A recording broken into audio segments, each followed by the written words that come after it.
한 주간 얼마나 열심히 사셨을까, 또 얼마나 또 바쁘셨을까, 분주했을까. 어떤 분은 또 감기 몸살로 아프셨을 수도 있겠고요.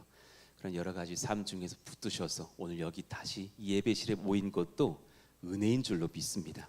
오늘도 우리가 말씀을 받을 때 하나님께 권세와 힘을 얻고 또 예수님을 닮고 돌아가는 시간 되기를 원해요. 지난주에 이어서 이제 그 지혜의 하이라이트를 말씀드리려고 합니다. 십자가의 역설, 역설의 지혜입니다. 제목 읽어봐요. 시작.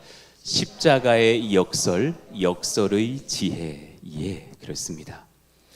여러분, 되게 성경은 역설의 지혜를 깨달기 원한다 말씀하신다라는 것을 압니까?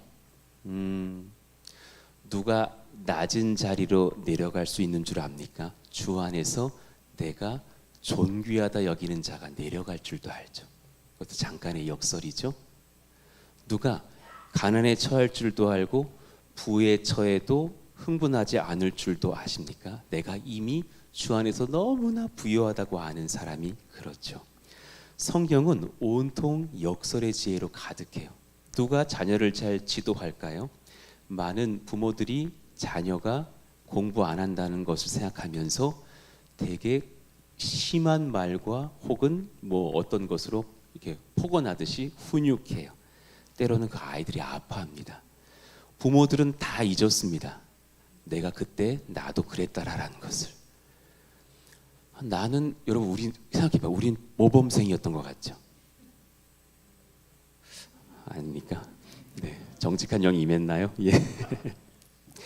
그런데 우리 부모님들을 찾아가 보면 아니라고 하실 확률도 많다라는 거죠. 지난주에 우리는 지혜를 찾으면 그리스도를 만납니다라는 말씀을 전했어요.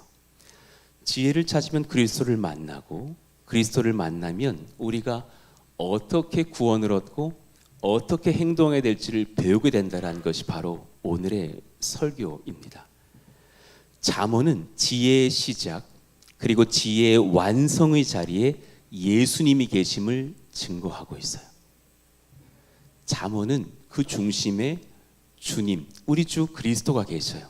제가 어렸을 때는 잠언은 예수님에 관련된 성경인 줄은 잘 모르고 내가 그렇게 돼야만 하는 줄만 알았어요. 물론 틀린 해석은 아니지만. 그래서 의인은 이러할 것이요 악인은 저러할 것이다. 그러면 나 의인 되어야지 결심했었답니다. 지혜로운 자는 그러할 것이고 어리석은 자는 이러할 것이다. 그러면 나 지혜로워야지 그랬었어요. 그렇게 초등부 즈음에 잠언 읽어봤던 기억을 품고서 청년이 되어 보니까 해석이 달라지는 거예요. 나 악인이네. 나 무식한 자였네. 어떻게 하면 악인이 의인 될 수 있고 무지한 자가 지혜로운 자가 될 수 있지? 큰일 났네 하는, 솔직히 머리 좀 커보고 정직히 나를 보니까 두려워지는 게 잠언인 거예요. 그런데 나중에 깨달았어요. 잠언이 소개하는 의인이 따로 있어요.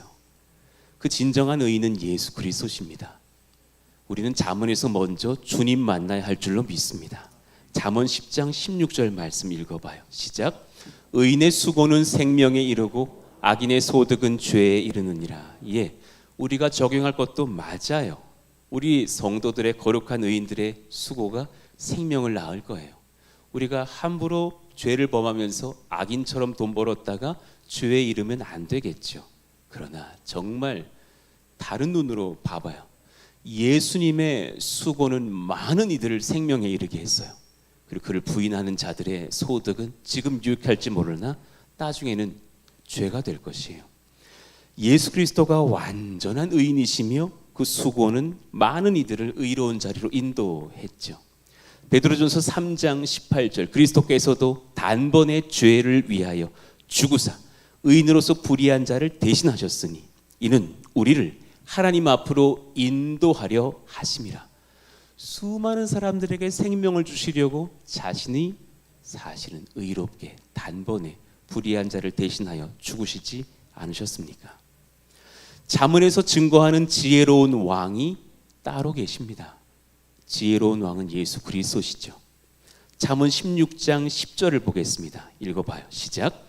하나님의 말씀이 왕의 입술에 있은즉 재판할 때에 그 입이 그릇되지 아니하리라. 저는 어릴 때 저 왕이 솔로몬인 줄 알았어요. 아, 맞다. 솔로몬의 재판 유명하지. 솔로몬이 참 지혜로웠구나. 생각해보고 묵상해보고 은혜 받고 나니까 저 왕은 솔로몬을 빗댈 수는 있어도 진실한 주인공은 예수님이셨어요. 하나님의 말씀이 왕 중의 왕이신 예수님의 입술에 있은즉 그가 최후에 심판할 때 그 입이 그릇되지 아니하실 것입니다. 예, 그렇습니다. 요한계시록 19장 11절이 이를 증거하잖아요. 또 그가 피 뿌린 옷을 입었는데 예수님이시라는 상징이죠.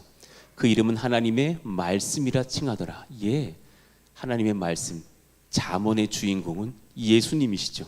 15절 말씀, 그 입에서 어떤 역사가 일어납니까? 읽어봐요. 시작. 그의 입에서 예리한 검이 나오니 그것으로 만국을 치겠고 그랬습니다. 만국을 다스리고 만국을 심판하신다고. 16절 그 옷과 그 다리에 이름을 쓴 것이 있으니 만왕의 왕이요 만주의 주라 하였더라. 그분이 진짜 왕이시구나. 잠언은 사실 예수님을 선포하고 있어요. 잠언에서 빛의 길을 걸으시는 분이 계십니다. 빛이 되시는 분이 따로 계십니다. 예, 예수님께서 그 길을 걸으셨죠. 잠언 4장 18절은 어리석었던 저에게 너무 부담스러운 말씀이었어요. 의인의 길은 돋는 햇빛 같아서 크게 빛나 한낮의 광명에 이르거니와. 나 저렇게 살 자신은 없는데 알고 보았더니 그런 우리의 어둠을 위해서 오신 예수님을 의미하는 말씀이었어요. 예수님이 걸으시는 길은 돋는 햇빛 같아서 크게 빛나 한낮의 광명에 이르거니와 그랬어요. 요한복음 8장 12절 뭐라 하십니까? 주님이 설교를 이어가시면서 하시는 말씀이 나는 세상의 빛이니 나를 따르는 자는 어둠에 다니지 아니하고 생명의 빛을 얻으리라. 할렐루야. 아멘입니다. 잠언과 성경 곳곳에서 의인이 걸어가야 하는 역설의 길을 증거합니다. 저와 여러분은 오늘 그 역설의 진리를 깨닫고 가셔야 됩니다. 마음으로 깨닫고 가셔야 됩니다. 역설, 패러독스, 예, 기본 의미 자체의 주장, 이론을 스스로 거역하는 논설, 그런 주장이 있다면 그게 역설적인 논증이시군요. 그러잖아요. 예를 들어서 대표적인 사례죠. 데카르트가 신존재 증명이라는 책을 써냈거든요. 예, 그의 방법소설 안에 적혀 있는 책인데요. 시간이 흐른 뒤에 칸트가 그 주장을 역설로 반증하죠. 신은 사람이 증명할 수 없다. 칸트의 주장은 현재까지도 내려옵니다. 예, 그는 역설로 자신의 주장을 논설했죠. 그럴 때 쓰는 겁니다. 그러나 우리가 지금 받을 의미, 겉으로 보기에는 명백히 모순되고 부조리해 보이지만 그 속에 진실을 담고 있는 표현, 우리는 그 길로 가면 안 될 것 같지만 그 길이 사실 진짜 진리의 길이라고 말씀하시고 있는 진리의 말씀, 그 역설을 우리는 배워야 됩니다. 오늘 본문을 연구해 보죠. 7절부터 읽었지만 8절을 먼저 연구하다가 이후에 마지막 7절까지 가겠습니다. 거만한 자를 책망하지 말라. 역설이지 않아요? 그런 사람 책망해야 될 텐데 그가 너를 미워할까 두려우니라. 지혜 있는 자를 책망하라. 그가 책망할 게 뭐가 있다고? 그가 너를 사랑하리라. 잠언은 온통 역설로 가득합니다. 해석을 해드리죠. 저 말씀 한번 띄어나봐 주십시오. 거만한 자가 실제로는 책망받아야죠. 그러나 거만한 자는 자신이 책망받을 때 도리어 분노할 겁니다. 그럼 반대로 봅시다. 지혜 있는 자는 어떤 사람입니까? 그가 스스로 나는 진짜 잘 나가, 나는 진짜 지혜로워, 내가 최고야, 그러고 있을까요? 지혜 있는 자는 자신이 거만하다, 어리석다, 책망받을 때 맞습니다, 맞습니다. 제가 정말 그렇습니다. 전 정말 연약합니다. 저를 좀 도와주십시오 하면서 도리어 자신의 무지함, 겸손치 못함, 지혜 없음을 인지하고 회개하고 은혜를 구할 거예요. 귀 있는 자는 들을지어다. 9절 말씀. 지혜 있는 자에게 교훈을 더하라. 그가 더욱 지혜로워질 것이요. 의로운 사람을 가르치라. 그의 학식이 더하리라. 아니, 어리석은 자를 가르치고 무지한 자를 가르치는데 거꾸로 말씀하고 있는 거죠. 예, 그렇죠. 누가 지혜 있는 자죠? 자신이 어리석다고 여겨 안타까워하는 자. 누가 의로운 사람이죠? 자신이 의롭지 못하다고 절망한 자. 예. 제가 왜 재수하다가 은혜 받았던 불교 신자 1등 하던 청년의 얘기를 해드렸던 적이 있지 않습니까? 저는 예수 믿는 사람이고 꿈이 목사인데 공부를 되게 안 했다가 재수학원에 갔어요. 그리고 여전히 공부 잘 안 하고 있었답니다. 그런데 서울과학고를 나와가지고 수능을 2개 틀렸는데 밀렸어가지고 총 4개 틀려가지고 서울대 의대를 못 갔다고 화가 나 있는 어떤 아이가 와서 공부를 하는데 너무 열심히 공부를 하고 있는 거예요. 3월 모의고사를 봤는데 그 아이는 다 맞았어요. 물어봤어요. 너 왜 이렇게 열심히 해? 나는 불교 신자야. 나도 더 주제 넘게. 나는 예수 믿고 난 목사가 될 사람이야. 그 친구가 말했던 기억이 나요.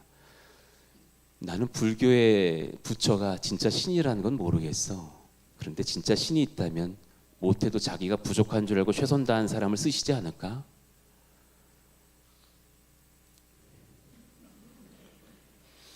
저는 그 형제에게서 주의 음성을 들었어요. 네가 새겨들어라. 너 목사한다며. 너 무식하다. 넌 죄인이다. 너 엎드려져라. 생명을 걸고 공부하라. 그때 많이 제가 바뀌었던 것 같아요. 그때 제가 저 말씀을 비로소 조금 알았어요. 내가 지혜 없기 때문에 지혜를 더 받을 수 있는 지혜 있는 자가 되어야 하며, 의로움이 없기 때문에 의로움을 소망해서 예수를 붙드는 의로운 사람 되어야 한다는 사실을 말이죠. 그러니 답은 한 가지로 말씀하고 있는 거죠. 10절에 여호와를 시작. 여호와를 경외하는 것이 지혜의 근본이요 거룩하신 자를 아는 것이 명철이니라. 예, 답을 주시면서 너를 부인하고 주를 만나렴, 주를 두려워하렴. 그럼 너는 역설적인 은혜를 얻게 될 거야. 그리고 다시 자신을 예수님이 지난주에 이어 소개하십니다. 11절 말씀. 나 지혜로 말미암아, 이제 들리시죠? 예수 그리스도로 말미암아 네 날이 많아질 것이요 내 생명의 해가 내게 더하리라. 지혜 있는 자는 나를 붙들 것이라. 그러니 이제 그 지혜를 얻고 나서 다시 7절 해석해 봅시다. 이제 보이실 거예요. 거만한 자를 징계하는 자는 도리어 능욕을 받고 악인을 책망하는 자는 도리어 흠이 잡히느니라. 그랬어요. 자, 마음속에 해석해 보십시오. 역설의 지혜를 발견해 보십시오. 보일 겁니다. 첫 번째, 쉬운 역설입니다. 거만한 자는 겸손이 없으니 그를 지도하려다 도리어 능욕받을 겁니다. 진짜 역설의 지혜로 해석해 보십시오. 그게 저던데요. 겸손한 자가 저였었는데요. 제가 사실은 악인이었는데요. 그래서 거만한 자인 저를 생명의 길로 이끄시려고 능욕받으신 분이 따로 계시죠. 이 성도들에게 도전합니다. 우리가 교회에서 누군가를 지도한다고요? 여러분 능욕받으셔야 되고 때로 상처도 입으셔야 됩니다. 그게 싫어서 섬기지 않는다고요? 도대체 역설의 은혜를 모르시는 분입니다. 우리는 오해도 받고 상처도 입고 쓴소리를 듣기도 하면서 전도도 하고 봉사도 해야 한답니다. 성경은 승리할 백성들이 걸을 역설의 지혜들로 가득합니다. 이 진리를 아시기를 원합니다. 전도서 9장 11절을 봐도 역설이 가득하죠.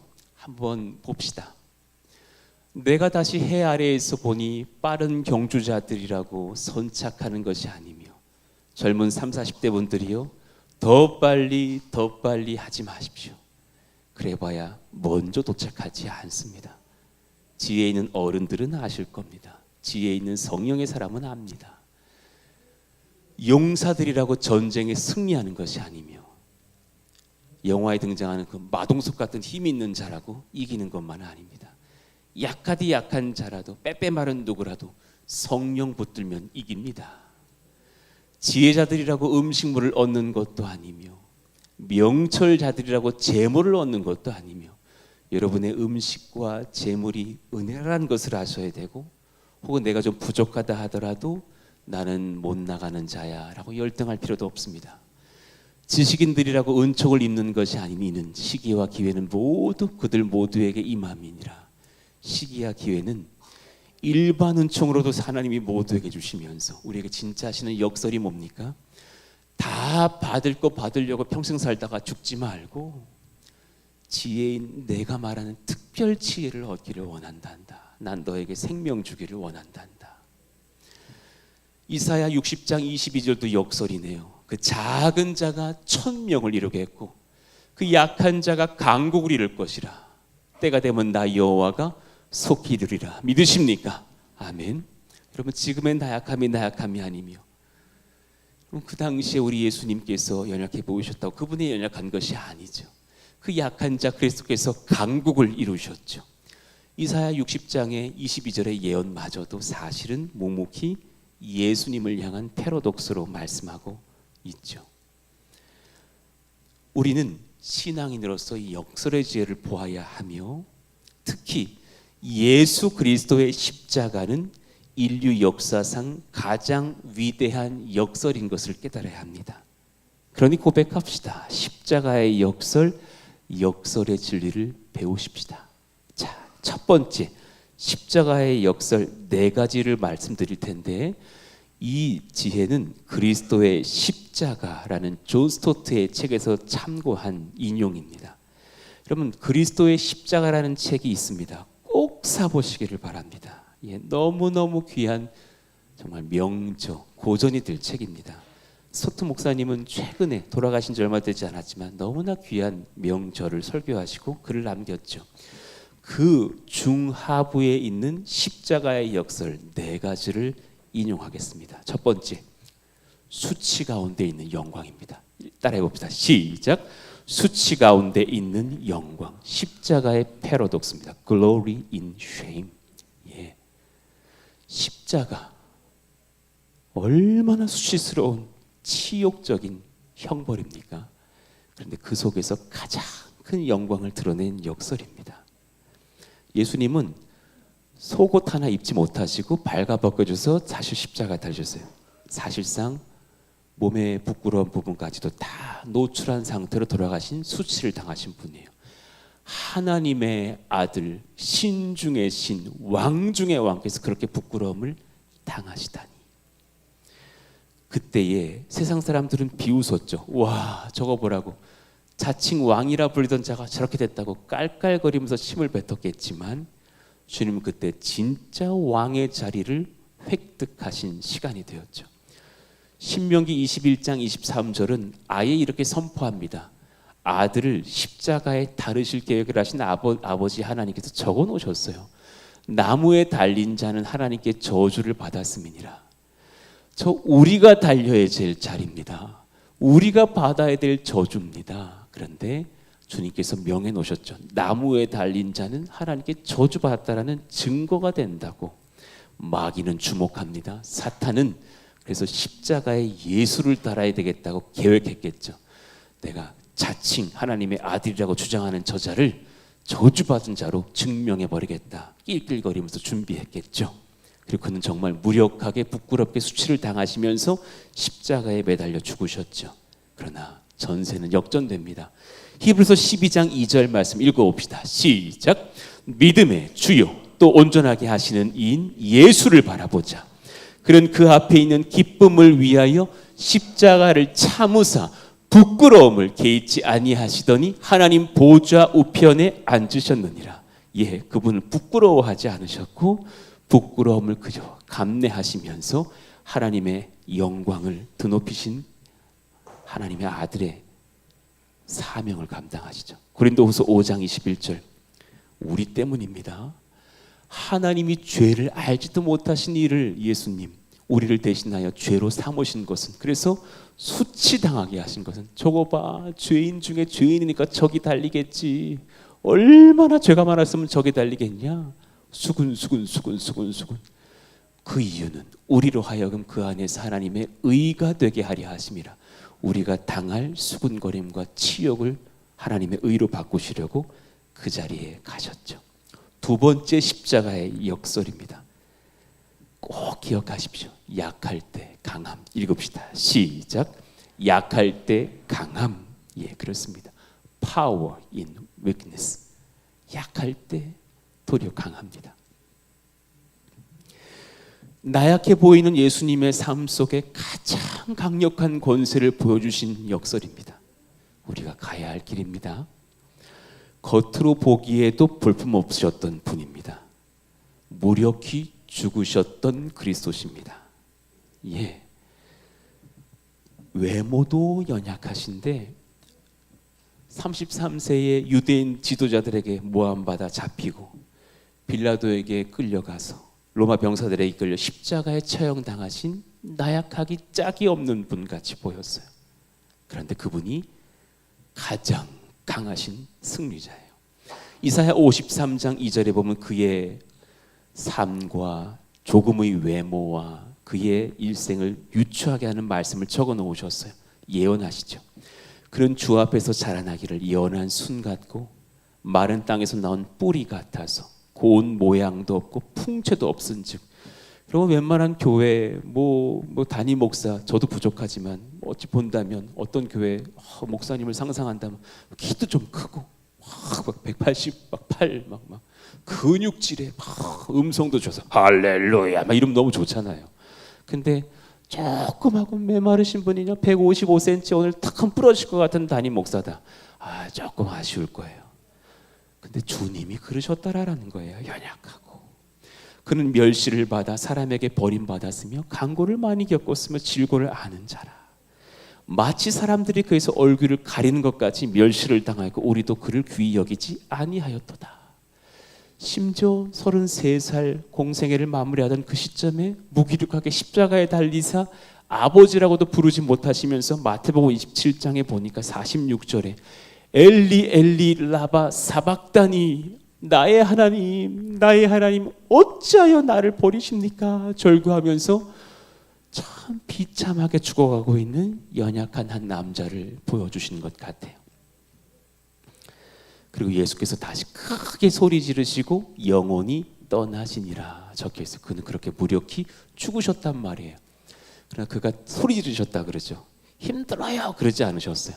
아마도 성경대로라면 마지막 그 가상칠언의 마지막 말씀 다 이루었다. 그 나라 말로 아람어로 테텔레스타이 소리 지르시고 돌아가셨을 거예요. 그 무력했던 십자가의 죽음이 하나님의 강력을 보여준 예수님의 승리의 열쇠가 되었습니다. 할렐루야! 믿으시기를 원합니다. 고린도전서 1장 25절 받을까요? 시작. 하나님의 어리석음이 사람보다 지혜롭고 하나님의 약하심이 사람보다 강하니라. 여러분 믿으시기를 축원해요. 하나님은 약하지 않으셨어요. 그러니 십자가에서 오히려 그를 박해하던 죄인들을 무력하게 하셨죠. 골로새서 2장 15절 말씀이요. 통치자들과 권세들을 무력화하여 드러내요. 본인이 구경거리 되신 듯 했지만 그들을 오히려 심판대 앞에서 구경거리로 삼으시고 십자가로 그들을 이기셨느니라. 악한 마귀의 권세는 십자가의 승리로 무너져 버렸습니다. 할렐루야. 마귀는 무적행으로 갈 길 외에는 답이 없습니다. 그는 용서받지 못합니다. 여러분을 마귀가 무너뜨릴 수 없습니다. 하나님께서 우리를 붙드셨고 우리도 동일하게 왕의 강력함으로 승리의 길로 인도하십니다. 이 책을 인용하고 있는 존 스토트 목사님 그리스도의 십자가에서 이렇게 기록합니다. 한번 읽어드리죠. 나약해 보인 그리스도의 십자가는 스스로 강하다 여기는 인간의 자만심을 꺾고 오직 강력하신 하나님의 능력만 남게 한다. 세 번째 역설을 연구합시다. 총 4가지가 있는데요. 사망을 통한 생명입니다. 읽읍시다. 시작. Life through death. 사망을 통한 생명. 죽음을 통해서 이루신 부활과 영생의 권세를 보여주신 역설입니다. 그는 죽으셨는데 사셨고 죽어서 살리셨습니다. 예수님의 죽음은 단순한 순교가 아닙니다. 아이고 의인이 그렇게 갔네 이게 아닙니다. 하나님께 죄인들의 죄악을 속죄하시며 최근 제자반이 배웠어요. 2단계 분들 화목의 길을 여신 희생제물 되심을 의미합니다. 그분이 우리에게 속죄제물이 되셨고 주님과 관계를 여시려고 화목의 길을 여시려고 희생당하셨습니다.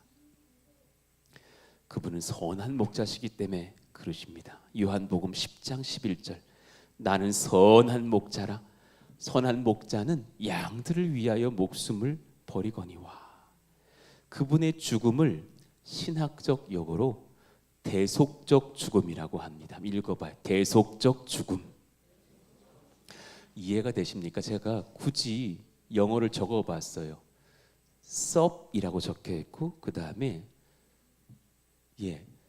소위 말하는 시츄에이션의 그 단어가 되는 그 어원이 적혀있거든요. 그러니까 위치가 바뀐 거예요.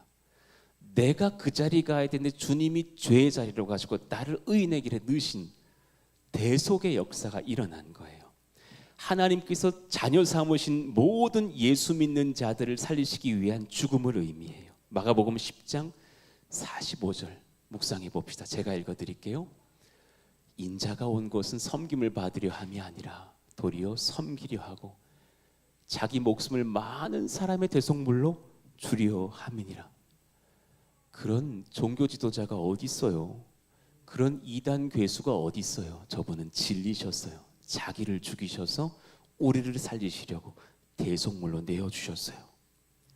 고린도후서 5장 15절 한번 믿음으로 받아봅시다. 그가 시작 그가 모든 사람을 대신하여 죽으심은 살아있는 자들로 하여금 다시는 그들 자신을 위하여 살지 않고 오직 그들을 대신하여 죽었다가 다시 살아나신 이를 위하여 살게 하려 함이라. 아멘입니다. 주님은 우리를 위해서 죽으셨고 자기를 위해서 살지 않으셨어요. 또한 우리 또한 그 죽으시고 부활하신 예수님을 위해서 나를 위해서가 아니라 주를 위해서 살게 하려 함이라 말씀하시고 있죠. 사망을 통한 생명. 마지막 네 번째 정죄 속의 의로움입니다. 읽어봅시다. 시작. 정죄 속의 의로움. Justification through condemnation. 정죄를 당한 condemnation 이렇게 읽잖아요. condemnation 비난받다, 비난 이런 뜻이잖아요. 비난받으신 속에 그분은 의로우셨어요. 죄 없으신 의로우신 예수께서 최악의 정죄를 받으셨음을 역설하고 있어요. 팀 켈러의 왕의 십자가 한번 소개 꼭 읽어보실 만한 좋은 때 킹스 크로스 너무 좋은 우리나라 번역 잘 돼 있어요. 왕의 십자가 너무너무 귀한 책이에요. 한번 읽어봐 드릴게요.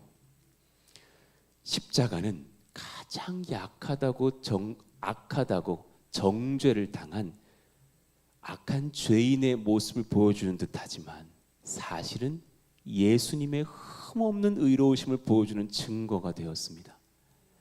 사탄의 모든 악이 가장 비참한 방식으로 예수님을 죽였지만 그 순간 악은 의로우신 예수님의 승리, 십자가의 승리로 인해 스스로를 파괴하고 말았습니다. 마귀는 패배했습니다. 예수님이 승리하셨습니다. 할렐루야.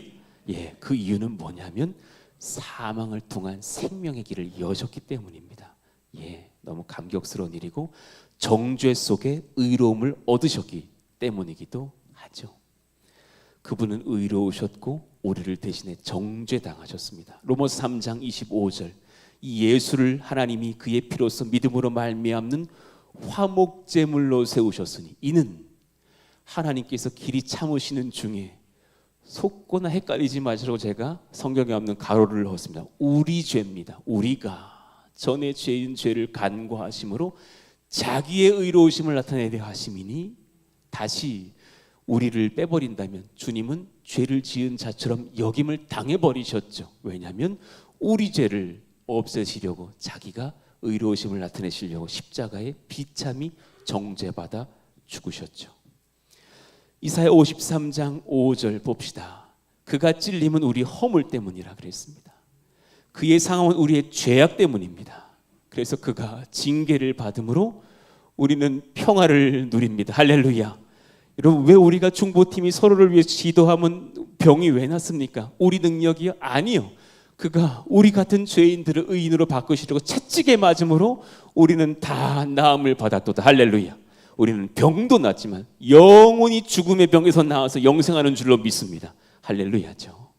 요한일서 3장 8절 죄를 짓는 자는 마귀에 속하나니 마귀는 처음부터 범죄함이라. 하나님의 아들이 나타나신 것은 마귀의 일을 멸하려 하심이라.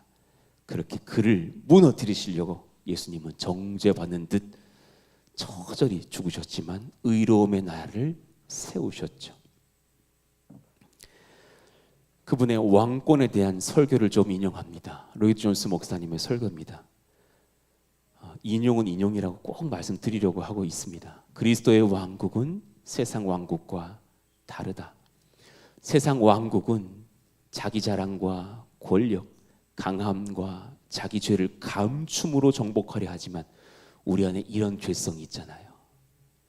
그런데 성경은 역설을 말해주죠. 하지만 같이 읽어봐요. 그리스도의 시작. 그리스도의 왕국은 예수님의 수치당하심, 죽으심, 그러나 그 속에서 발견되는 사랑과 의로우심의 왕권으로 정복한다.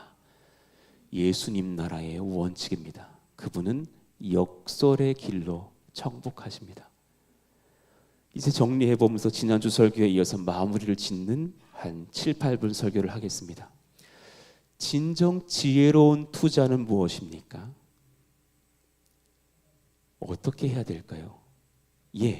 이를 위해 세기를 여신 예수님의 십자가의 역설이 무엇인지를 깨달아야 되고 우리는 그 역설적인 순종을 찾아가야만 합니다. 그런 결단이 필요합니다. 주님 말씀하셨습니다. 누가복음 14장 27절 나와 너희가 걸어야 될 길이 같다고요. 읽어봐요. 시작. 누구든지 자기 십자가를 지고 나를 따르지 않는 자도 능히 내 제자가 되지 못하리라. 그럼 단지 제자반 식구 얘기가 아닙니다. 주님 제자 못 되면 천국을 못 가요. 모든 성도는 주님의 제자 되어야 됩니다. 그런데 누구든지 자기 십자가를 지고 역설적으로 죽으러 가야 넌 살 거라 그러시는 길을 제시하십니다. 잠언은 우리에게 십자가의 역설의 삶을 알려주시고 있습니다. 정리해보죠. 수치 가운데 있는 영광. 한번 그 자막 띄워줘 보세요. 거꾸로 보시면은 해석이 될 거예요. 수치 가운데 있는 영광을 어떻게 해석하시면 되냐면 주의 영광을 위해서 저는 수치도 감내하겠습니다 하시면 열매가 맺힐 거예요. 감히 나를 건드려 너 나와봐 이거 말고요. 주의 영광을 위해서 제가 수치당하더라도 감내하겠습니다. 두 번째, 약할 때 강함. 강하신 하나님을 드러내기 위해서 저는 오늘도 저의 약함을 인정하고 고백하겠습니다 하시면 돼요. 할렐루야. 중요한 거예요. 옛날에 어느 성도님이 저에게 그랬어요. 목사님, 요즘 설교가 너무 진지해요. 좀 웃기셔요. 그랬어요. 당황스럽더라고요. 그래서 인정 바로 했습니다. 제가 요즘 유머러스하지 못합니다. 그리고 지혜를 더 구해서 더 잘 설교할 수 있도록 저를 기도해 주십시오. 약함을 인정하면 되는 거예요. 뭐가 연약할 게 뭐 있어요? 인정하면 되는. 연약하니까. 세 번째, 사망을 통한 생명. 생명을 무수히 남기기를 위한다면 내가 크든 작든 실제이든 비유이든 죽음의 길을 선택해야 한다면 선택하면 돼요. 그래야만 해요. 정죄 속의 의로움, 의로움을 위해서 때로 정죄 받는다면 내가 감당하고 인내해야 될지도 몰라요. 그게 어쩌면 부모의 자리일 수도 있고 그게 아내의 자리일 수도 있어요. 성도의 자리, 목사의 자리일 수도 있어요. 어떤 교회에 큰 일이 일어나면 어떤 분들은 제 탓이라 그래요. 제가 사랑하지 못해서 그분의 마음이 상해서 떠나는 것이 아니냐고. 아니라고. 그런 정죄 달게 받아요. 그렇지만 함께 사랑하고 함께 기도하려고 함께 몸부림치는 자기 죽음을 소망하고 있는 목사라는 것도 또한 위에서 기도해 주시기를 바라는 마음이 있는 거죠. 빌립보서 3장 8, 9절을 봅시다. 예, 우리의 갈 길이 바로 이렇습니다. 또한 모든 것을 해로 여김은 내 주 그리스도 예수를 아는 지식이 가장 고상하기 때문이라. 그래서 내가 그를 위하여 모든 것을 잃어버리고 배설물로 여김은 그리스도를 얻고 그 안에서 발견되려 함이니 내가 가진 의는 율법에서 난 것이 아니요 오직 그리스도를 믿음으로 말미암은 것이니 곧 믿음으로 하나님께서부터 난 의라. 나는 역설적으로 십자가의 역설을 걸어가겠다라는 고백이죠. 열등감 많으시는 분 들어보십시오. 나는 학력이 부족하다 느끼시는 분 들어보십시오. 사진 한번 보여주십시오. D.L. 무디 하십니까? 예, 드와이트 무디. 1800년대 분이시지만 너무너무 탁월하게 전도의 왕, 설교의 왕이라 불렸던 사람입니다. 그는 무학력자예요. 구두 판매원 출신이어서 그 나라 말로 ABCD 몰랐던 사람입니다. 19세기 말 전 세계적인 부흥운동을 일으켰던 위대한 복음전도자, 그가 실제로 만나 복음 전했던 사람들이 가히 1억 명쯤 된다고 추정되는 사람입니다. 대단한 전도의 설교의 황태자입니다. 그런데 그 무디를 향해서 예일대에서 강의를 했더니 예일대 학생들이 왔다죠. 무디 선생님, 문법이 안 맞습니다. 단어가 틀립니다. 주어 서술어 구조가 안 맞습니다. 그랬더니 그분이 웃으면서 그랬다죠. 나는 그런 무식자입니다. 그런데 그런 무식자를 나인 걸 알기에 자기 간증을 해요. 저는 청년회 때 주님 제발 저를 능력의 옷을 입혀달라고 간절히 엎드렸더니 저를 이렇게 바꿔놓으셨습니다. 그리고 웃으면서 그분들에게 도전해서 청년들에게 당신은 예일대 청년이군요. 당신에게 능력의 옷을 입히시는 분이 계시다면 얼마나 크게 쓰실까요? 같이 이 길 갑시다. 그분들의 얼굴이 새빨게 떴다죠. 여러분, 그렇게 무디를 무식하다고 말하는 사람을 예전에 김단종 목사님이 그러더라고요. 그런 사람들을 문디라고 불러야 된다 그러더라고요. 그럴 만큼 무엇입니까? 약할 때 강함의 역설을 배우자라는 거죠. 예, 여러분 젊은 청년이 총에 맞아 죽었던 사건 아시는 분 계실 거예요. 99년도 일어났는데 레이첼 스콧, 저렇게 아름다운 자매가 순교당했어요. 예, 콜럼바인 고등학교에 이상한 신앙을 가진 청년들이 들어와 총을 들이댔어요. 예수 믿냐, 하나님 믿냐, 믿는다 그러면 가차없이 죽였어요. 그 총기 사건 당시 처음으로 희생되었던 여학생이 바로 레이첼 스콧 자매였어요. 그런데 그의 죽음 얼마나 허망한 죽음인 것 같고, 야, 이럴 바에 잠깐 부인하지 그래도 좋을 것 같은 마음이 들지만 그렇지 않아요. 그는 어린 나이였지만 17, 18, 19세 때 하나님 만나서 이런 말을 하고 살았대요. 나는 친절한 연쇄 반응을 일으킬 거야 라 그랬대요. 그의 워딩이 항상 그랬대요. 친절한 연쇄 반응, 예, chain reaction of kindness 그랬대요. 나는 친절하게 행동할 거야. 난 예수를 만났어. 그래서 그가 했던 행동이 뭐냐면 소외된 학생과 밥 먹기, 놀림받는 학생 칭찬해주기, 장애 있는 학생들의 동료가 되어주기, 이런 걸 되게 많이 하던 학생이었고 그 일들이 막 퍼져가고 있었다라는 것을 이야기해요. 그리고 그는 순교를 당해서 그 소문이 나중에 알려져서 방송으로도 레이첼의 도전이라는 프로그램이 생기면서 많은 청년들을 깨웠죠. 많은 청년들이 회심하고 주께 돌아오기도 하고 그의 삶을 본받아 사랑을 실천하기도 했죠. 헨리 나우엔을 아십니까? 너무 탁월했던 영성학자. 물론 우리랑 가는 길은 좀 달랐습니다. 그는 카톨릭의 사제였지만 제가 아는 한 그 카톨릭 사제 헨리 나우엔처럼 예수를 증거했던 참 신부 찾기도 어렵습니다. 탁월한 사람입니다. 그런데 그는 영성 작가였고 그의 영성, 저명한 인기도, 그의 학력, 그의 많은 사람들의 추종 세력이 정점에 이르렀던 5, 60대에 다 내려놓고 라루시 공동체로 옮겨갑니다. 그의 고백서를 보면 이렇게 적혀져 있습니다. 무언가 충분하지 않다. 내가 너무 영광을 받으니 너무 충분하지 않다. 그걸 느꼈다 그래요. 그의 책에 적혀 있어요. 나는 깊은 상처가 느껴진다. 너무 많이 영광을 받기 때문이다. 나를 이제 예수님의 길처럼 내려놓아야겠다는 생각을 하면서 라루시 공동체, 데이브레이크 라루시에 들어갑니다. 중증 지적 장애인 공동체. 거기서 섬기며 함께 울고 함께 웃다가 거기서 생을 마감합니다. 예, 차를 좀 옮겨달라고 방송이 나옵니다. 참고해 주십시오. 그때 썼던 책들이 있습니다. 자기를 이렇게 불러달라 그랬습니다.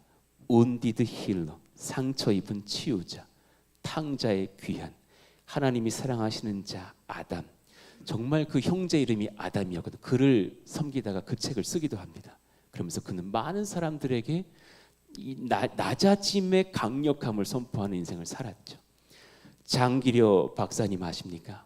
어르신들은 아마 아실 겁니다. 나이 있으신 분들은 좀 압니다. 한국의 수바이처라 불렸던 인물입니다. 북한에서 내려오신 의사였습니다. 가족들과 헤어지고 본인만 피난 내려와서 아파했죠. 평생 아내와 아이들 그리워했지만 재혼하지 않았습니다.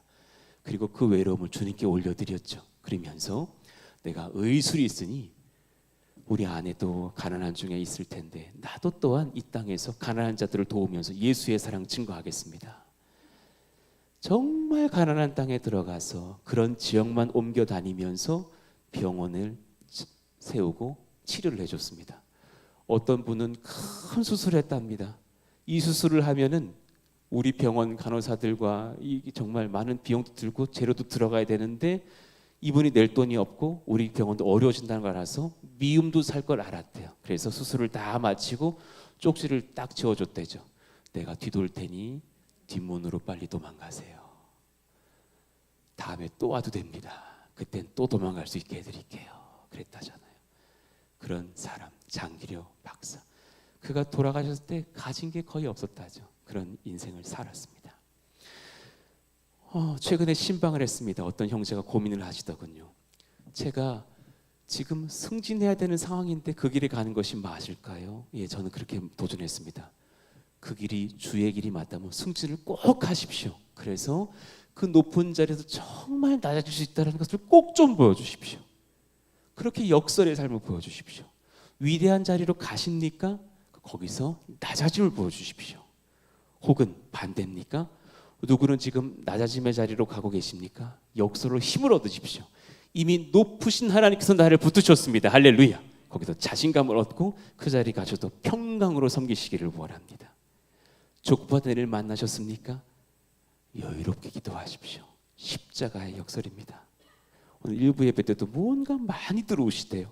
지금 무언가 말씀하시는 역설들이 많을 겁니다. 내 딸아 역설의 길을 걸어라. 내 아들아 역설의 길을 걸어라. 움켜쥐고 싶으셨습니까? 내려놓으십시오. 자식이 내 소유라고 여겨지십니까? 큰일 납니다. 그래서 잘못되고 있는 겁니다. 당신 자식밖에 못 되니까 하나님 아들이라고 올려드려 놓으십시오. 너는 주의 딸이라 맡겨드리고 기도만 해주십시오. 만나면 신뢰하고 칭찬해 주십시오. 그 아이들은 바뀌어져 있을 겁니다. 사람 의지하지 말고 하나님 의지합시다. 한 주간도 많이 묵상하면서 사랑하는 사람들을 생각하며 주님 더 의지하겠다고 엎드리고 기도했습니다. 그리고 함부로 누군가를 평가하지도 맙시다. 사랑으로 중보해 주십시오. 그러면 십자가의 역설의 사랑이 우리를 통해 흘러가는 줄로 믿습니다. 아멘. 우리 자리에서 한번 일어나 뜨겁게 찬양하십시다. 십자가를 참으신